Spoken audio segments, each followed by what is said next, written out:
എനിക്ക് ഭ്രാന്താ. ഞാൻ ഭ്രാന്തിയാ. നിങ്ങളല്ലേ? അതെ, ഞാനാ. നിങ്ങളാണോ? സംശയമില്ല, ഞാൻ തന്നെയാ. പിന്നെ ഞാനല്ലാതെ മറ്റൊരാളാവോ? എന്ത് പറ്റിയടി നിനക്ക്?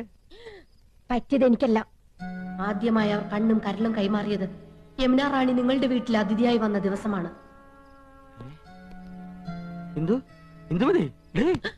പറ, എപ്പോഴാ കൈമാറിയത്? കൈ മാറിയിട്ടില്ലല്ലോ. നിന്നെ കല്യാണം കഴിക്കുമ്പോഴുള്ള അതേ കൈകൾ തന്നെയാണ് ഇപ്പോഴും. സത്യം. അയാളുടെ തമാശകളും പൊട്ടിച്ചിരികളും കാമുകിയെ ഹരം കൊള്ളിക്കുന്നു. നല്ല തമാശക്കാരനാണല്ലേ? നിങ്ങൾ ഹരം കൊള്ളിക്കല്ലേ? അല്ല, അതിപ്പോ വേണ്ട, സത്യം പറ. കൈമാറ്റം നടന്ന എപ്പോഴാ? എന്ത് കൈമാറ്റത്തിന്റെ കാര്യം നീ പറയുന്നേ? ഐ എന്ന് വെച്ചാൽ എന്തോന്നാ? ഞാൻ അല്ല, കണ്ണ്. ഓ, ഈ കണ്ണ്. എന്ത് പഠിച്ചു പോയി.